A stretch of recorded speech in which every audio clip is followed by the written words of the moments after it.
الحمد لله نحمده ونستعينه ونستغفره ونؤمن به ونتوكل عليه ونعوذ بالله من شرور أنفسنا ومن سيئات أعمالنا من يهده الله فلا مضل له ومن يضلل فلا هادي له وأشهد أن لا إله إلا الله وحده لا شريك له وأشهد أن سيدنا ونبينا ومولانا محمدا عبده ورسوله صلى الله تعالى عليه وعلى آله وأصحابه وسلم تسليما كثيرا كثيرا. إن الله وملائكته يصلون على النبي يا أيها الذين آمنوا صلوا عليه وسلموا تسليما. اللهم صل على سيدنا ونبينا مولانا محمد وعلى آل سيدنا ونبينا مولانا محمد وسلم. مولاي صل وسلم دائما أبدا على حبيبك خير الخلق كلهم، هو الحبيب الذي ترجى شفاعته لكل حول من أحوال مقتحم، ومبلغ العلم فيه أنه بشر وأنه خير خلق الله كلهم.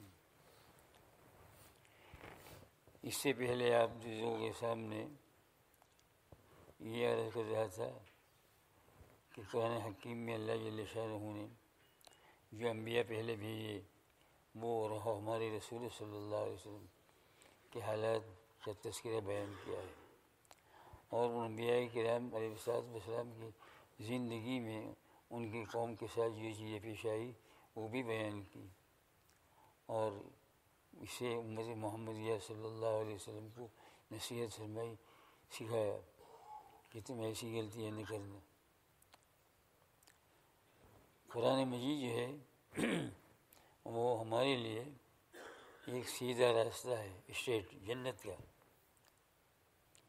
جیسے کسی جگہ پر جانا ہو اور سیدھا راستہ اور شروع میں لگا دیتی ہے کہ یہ جو ہے گلاسگو جا رہا ہے، یہ لندن جا رہا ہے، تو اسی پر سیدھا سیدھا آدمی چلے گا تو انشاءاللہ تعالیٰ پہنچ جائے گا. اور درمیان میں اگر کوئی بھول بھال ہوئی تو اللہ کی مخلوق چلتی ہے، کسی سے پوچھ لیا تو بتا دے گی کہ آپ اس طرف چلے جاؤ. قرآن پاک کے متعلق اللہ تعالیٰ نے 15ویں پارے میں ارشاد فرمایا ہے، ان ھذا القرآن یہدی للتی ہی اقوم ویبشر المؤمنین الذین یعملون الصالحات ان لهم اجرا کریما. کہ یہ قرآن جو ہے وہ سیدھا اور اسٹریٹ راستہ ہے تمہاری زندگی کی اندر ہدایت پانے کا بھی، جنت میں جانے کا بھی.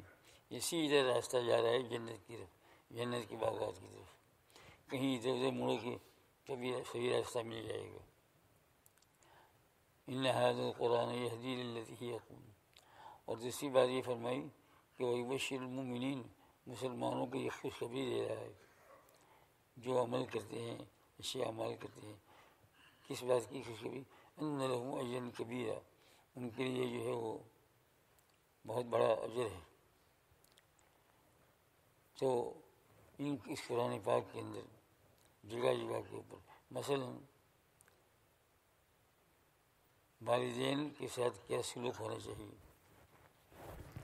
تو حضرت ابراہیم علیہ السلام کے متعلق فرمایا 16ویں پارے میں، واذکر فی الکتاب ابراہیم انہ کان صدیقا نبیا.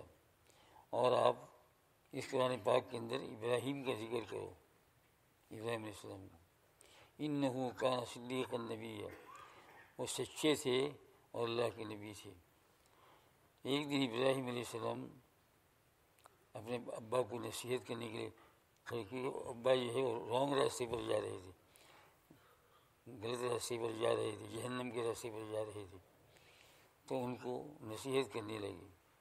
ان نصیحت میں ایک یہ نصیحت کی کہ یا ابتی، اے میرے پیارے باپ، لا تعبد الشیطان، شیطان کی تابعداری مت کر. ان الشیطان کان للرحمن عصیا، شیطان اللہ جل شانہ کا نافرمان ہے.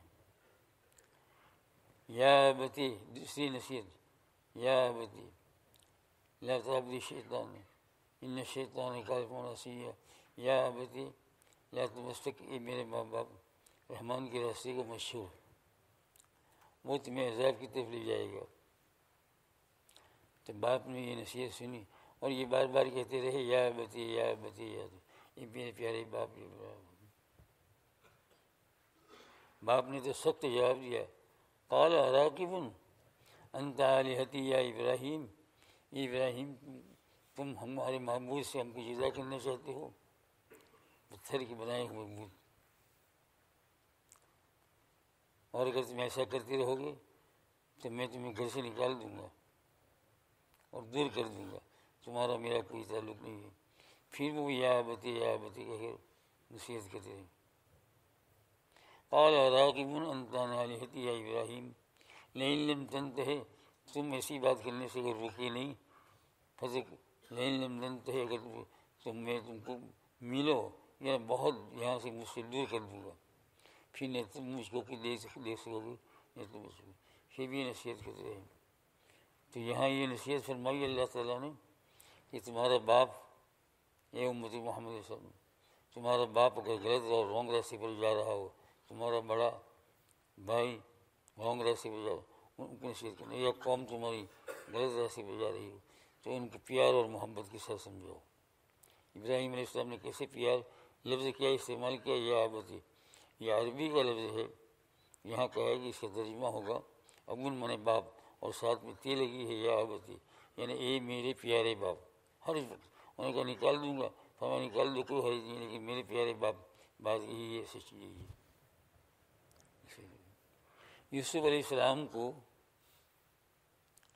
ان کے بھائیوں نے کتنی تکلیف پہنچائی، آپ نے بار بار سنا ہوگا یا سنتے ہوں گے یا پڑھتے ہوں گے۔ شروع سے ہی ایک مرتبہ جب جانے لگے تو باپ کو کہا کہ یوسف کو میں ہمارے ساتھ بھیجے، تو باپ کا یعقوب علیہ السلام کو دل نہیں چاہتا، تو جانتے تھے کہ یہ ان سے دشمنی رکھتے ہیں۔ یہ 7 بھائی ایک ماں سے تھے، اور ایک بھائی بنیامین تھے، ان کا جو ہے ماں اور باپ دونوں ایک تھے۔ بولے گئے پھرنے کے لیے تو ہم شکار کو جاتے ہیں، اور وہاں جا کے انہوں نے برا ارادہ کیا کہ ان کو یہاں مار ڈالے، تو دوسرے بھائیوں کو مارو مت، یہ ہم سے ہو نہیں سکتا، بہت بے رحمی ہے، ان کو زندہ کسی ایسی جگہ پر رکھ دو کہ وہ خود ہی ہلاک ہو جائے۔ چنانچہ کنویں میں ڈال دیا۔ کنویں میں ڈالنے کے بعد گھر گئے تو یوسف علیہ السلام نے پوچھا کہ تمہارا بھائی کدھر ہے؟ بھائی نے بجاؤ علی قمیصہ بدم کذب، ان کے کپڑے لے لیے تھے اور اس پہ خون لگایا تھے، ان کو بھیڑیا کھا گیا۔ قال بل سولت لکم انفسکم امرا، تمہارے اوپر یہ تم نے کام کیا ہے، مجھے شک ہے کہ تم نے کچھ، یقینی بات مجھے کچھ معلوم نہیں ہے، کیا کروں؟ فصبر جمیل، میں صبر جمیل کیا کروں۔ صبر جمیل کا معنی کیا ہے؟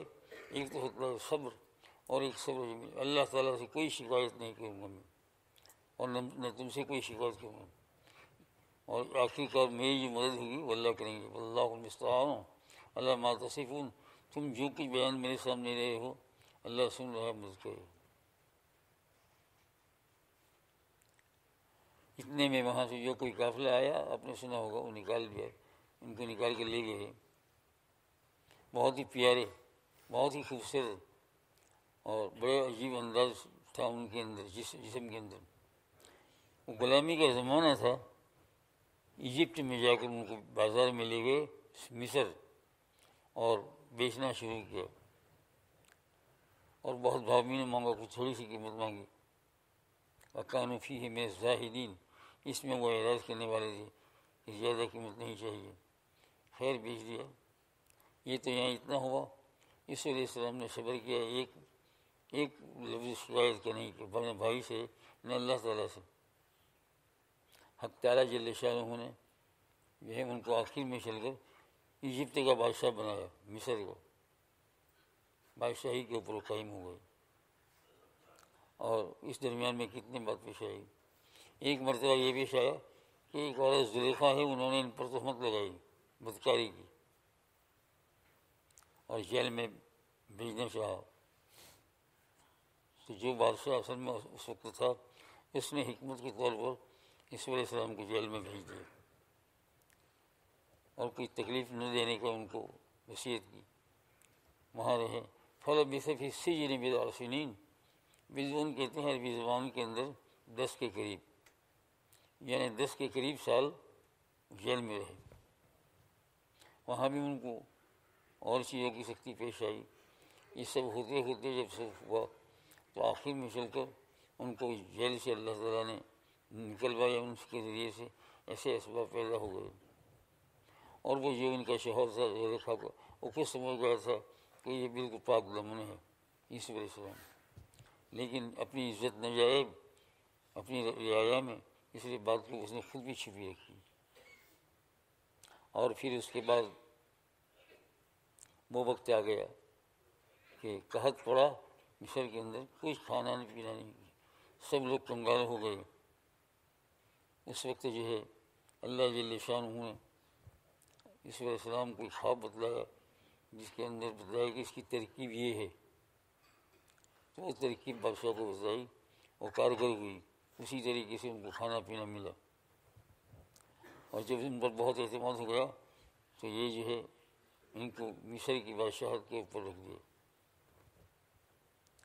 اتنی ساری ہونے کے بعد خود اپنے اوپر کیا اقرار کرتے ہیں، وما ابرئ نفسی، میں اپنے نفس کو پاک نہیں بتلاتا ہوں، ان النفس لامارۃ بالسوء، یہ نفس جو ہے بہت ہی برے راستے پر لے جانے والا ہے۔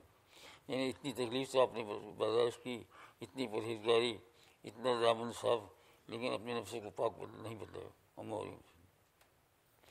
جس پر میرا رب رحم کرے وہی اس نفس سے بچ سکتا ہے۔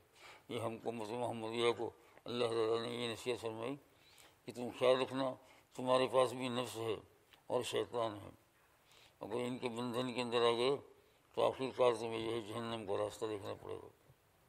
سوچ لو اور سمجھ لو، ذرا سی دیر کے اندر اللہ کی مخالفت، شیطان کی موافقت، اللہ کی مخالفت، نفس کے جو ہے شریک ہو جانا اس کام کے اندر۔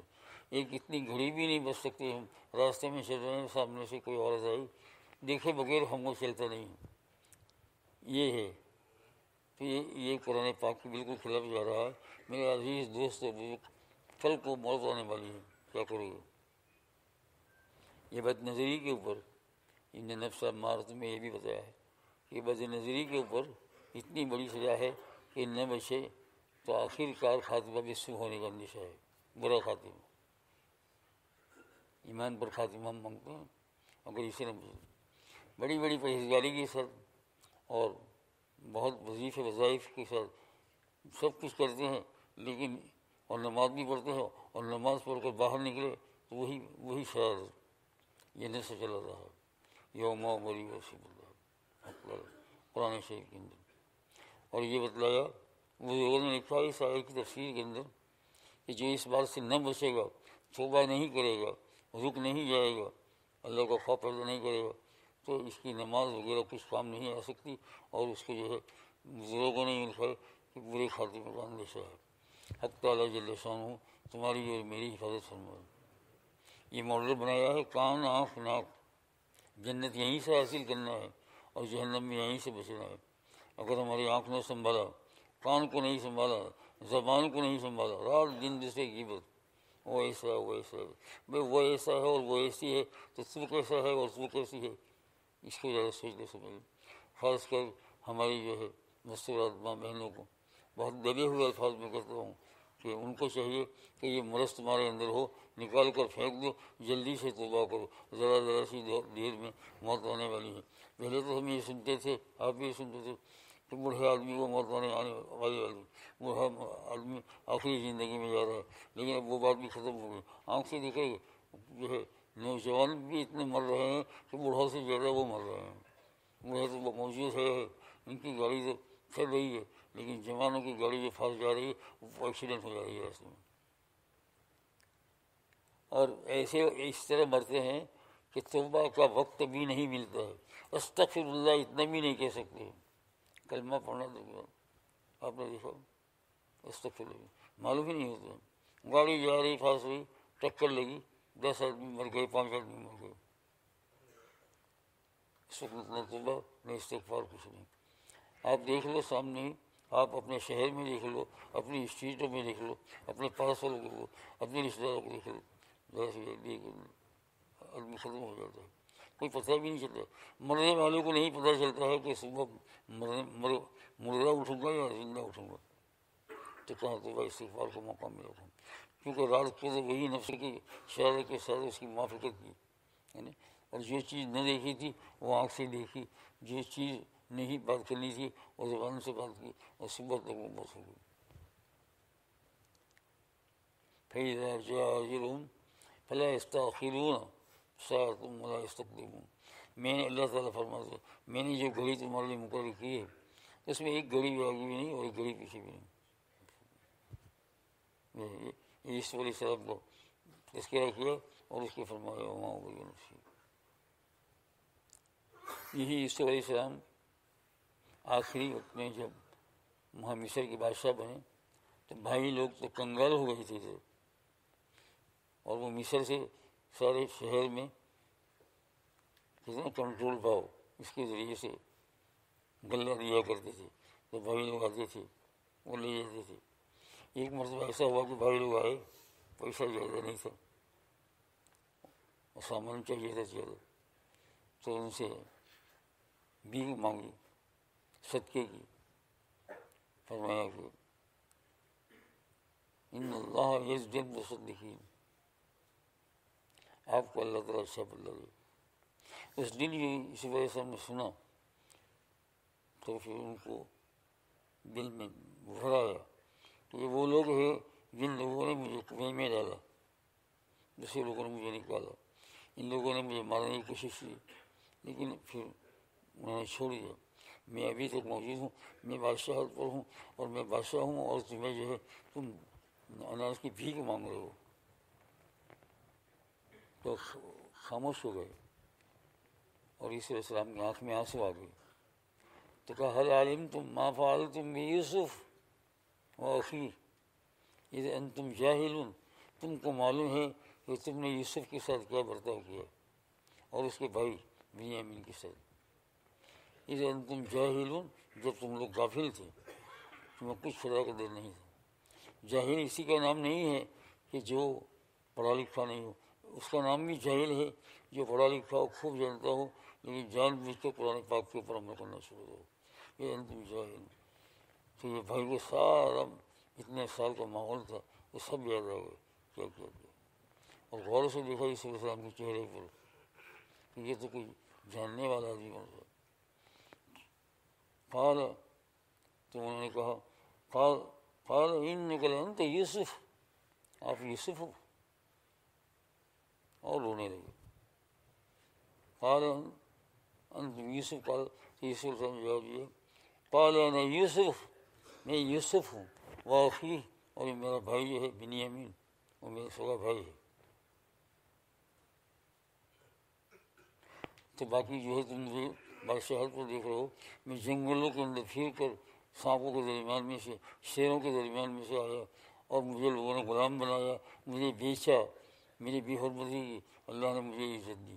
تو یاد رکھ لو میرے بھائی، انہ من یتقی، یہ تقوی اختیار کرتا ہے، اللہ کا ڈر اختیار کرتا ہے، ویصبر، اور صبر کر لیتا ہے. انہ من یتقی ویصبر فإن اللہ لا یضیع اجر المحسنین. اللہ تعالیٰ جو ہے نیک کام کرنے والوں کو برباد نہیں کرتا ہے. اس میں یہ بتایا گیا کہ انسان کی زندگی کا جوہر اللہ سے ڈرنا، تقویٰ، اور یہ ملے گا نہیں جب تک کہ نفس کو صبر سے نہیں ہو. کیسا صبر؟ مثال کے طور پر آپ کے پاس 10 لاکھ روپے آ رہے ہیں، 10 لاکھ پاؤنڈ آ رہے ہیں حرام کے، اور وہ بالکل مل سکتے ہیں لیکن بجن معلوم ہے آپ کو کہ وہ حرام مال ہے، اس میں ذرا بھی جو ہے وہ حلال نہیں ہے. لیکن اس وقت اللہ کو صبر کیا، اور گھر میں تنگی بھی ہے پھر بھی صبر کیا، مجھے نہیں چاہیے میں نہیں لوں گا، اور چھوڑ دیا. فرمایا تیرے لیے اس کے بدلے میں جنت میں ہے، آخرت میں، اور دنیا کے اندر بھی تیری کشادگی ہوگی. یہ انہ من یتقی، جو اللہ سے ڈرتا ہے. اس میں اور ہمارے اندر صبر نہیں رہا. تھوڑی تھوڑی دیر کے اندر لوگوں کے ساتھ غلط معاملہ کرنا، پیسے دبانا، کھانا پینا، اور اس کے تو ہم بھول ہی گئے. ہم کو جو یاد ہے وہ ہم نے پیر اور جمعرات کا روزہ رکھا وہ یاد ہے، شعبان کا روزہ رکھا وہ یاد ہے، مذاہب پڑھے وہ یاد ہے. ارے میرے دوست اور بزرگوں، ان چیزوں کے اوپر کبھی اتنی بشارت نہیں ہے. یہ تو صرف نفس کو بنانے کے لیے ہے، لیکن نفس ہمارا بنا نہیں ہے. یہ سب کرنے کے باوجود مسجد میں آئے تو کبھی صلاۃ تسبیح پڑھے، مسجد میں آئے تو کبھی قرآن شوق پڑھ، باہر جانے کے بعد 2 منٹ کے بعد نماز پڑھ کر گئے، اسی رم ہو گئے. وہی بات کہ پیسہ کسی طریقے سے مل جائے، حرام سے ہو یا حلال سے، اس کی کوئی پرواہ نہیں. اور اس کا اثر بھی ہو رہا ہے ہمارے اوپر. حرام مال کھا کر زندگی میں مصیبت نے اتنی مصیبت کہ وہ پیسہ ہضم ہی نہیں ہو رہا ہے، پیٹ میں جا رہا ہے، الٹی ہو رہی ہے، اور پتہ نہیں کیا کیا ہو رہا ہے. کوئی کسی قسم کو کم نہیں. دیوبند کے اندر ایک بزرگ سے اللہ والے، ان کا نام ہے عبداللہ شاہ. ہمارے طالب علمی کے زمانے بھی ان کو عبداللہ شاہ کے نام سے پکارا گیا. برابر تقویٰ اور صبر، کافی پر پون لگے ہوئے ہیں، لیکن تقویٰ اور صبر. اور روزی تو یہ ہے کہ وہ جنگل میں جاتے تھے اور گھاس وغیرہ پھیرتے تھے اور اس کے بنڈل بناتے تھے. اور اشراق کا ٹائم ہوتا تھا، فجر کی نماز سے پہلے چلے جاتے تھے. اشراق کا ٹائم ہوتا تھا، وہاں اپنے بنڈل سے رکھتے تھے اور اشراق پڑھتے تھے. اور پھر لوگوں سے کہہ دیا تھا جس کو خریدنا ہو 60 پیسے کا ایک بنڈل لے جائیں، پیسے یہاں رکھ دینے کا، اور جو ہے پورا ایسا 60 پیسہ لے کر آنے کا. ہمارے پاس چھوٹا موٹا کوئی ملے گا نہیں، اور جس کے پاس یہ نہیں ہوگا وہ مت لینا. جاؤ بازار کے اندر پیسے کو توڑاؤ، 60 پیسے بناؤ. تو صبح کے اندر وہاں اس جگہ پر اتنی بھیڑ لگ جاتی تھی لوگوں کی لائن. کسی نے پوچھا کہ یہ لوگ گھاس نہیں ملا ہے، قریب میں گھاس ہے، یہ اس بنڈل کے پیچھے کیوں مر رہے ہیں، اور یہ پیسہ اس طریقے سے. اور یہ کوئی بادشاہ تو ہے عبداللہ شاہ ہمارا بادشاہ، باقی اللہ. تو لوگوں نے کہا کہ تم کو معلوم نہیں ہے جس دن یہ گھاس لے جاتے ہیں ہم اور ہمارے جانور کہتا ہے اور روزانہ سے 3 دفعہ زیادہ دودھ دیتا ہے، اتنا پیسہ ملتا ہے حلال دودھ. یہ حلال 60 پیسے میں اپنے گھر والوں کو کھلانا. پھر بھی روزانہ ایک وقت یہ آیا کہ اس وقت آدھا پیسہ بھی چلتا تھا، سبایا بولتے ہیں اس کو ہندوستان میں. اس میں سے تھوڑا پیسہ جمع کرتے تھے. اور اتنے پیسے جمع کیے کہ 4-5 بزرگوں کی دعوت کا ارادہ ہو گیا. تو حضرت گنگوہی رحمۃ اللہ علیہ کے پاس گئے، مولانا رشید گنگوہی، اور کہا میں حضرت میں دعوت دینا چاہتا ہوں. تم بہت غریب ہو، انہیں حضرت اسی میں سے میں نے بچایا ہے. بولا بسم اللہ. تو اس میں جتنے پیسے تھے حضرت گنگوہی کے ہاتھ پہ رکھ دیے اور کہا حضرت آپ کے خادم سے سب کام کرا رہے ہیں، میرے پاس اتنا وقت نہیں. کہا ضرور میں اپنے خادم سے کام کروں. ان میں سے ہانڈی منگوائی پکانے کے لیے، گڑ منگوایا تھوڑا سا، اور چاول بنائے، اور بڑے زمانے کے اولیاء کرام کو دعوت دی. سب کو نہیں، جن کو دعوت دی سب زمانے اولیاء. قاسم نانوتوی رحمۃ اللہ علیہ، حاجی امداد اللہ رحمۃ اللہ، زمانے کے اولیاء کو دعوت دی. اور ٹائم بھی سب بات کو. اور جس خادم نے پکایا اس کو کہا کہ نہیں ٹائم ہے ہوگا 4 منٹ. اس کی کہا کہ وضو کر لو اور وضو کرنے کے بعد اس کو پکاؤ. اس نے ایسا ہی کیا بڑے اہتمام کے ساتھ. جن بزرگوں کو کھلایا ان بزرگوں نے کہا کہ جس دن ہم نے کھایا پوری رات ہم بولتے رہے، اتنا نور آیا، اتنی محبت اللہ سے بڑھ گئی.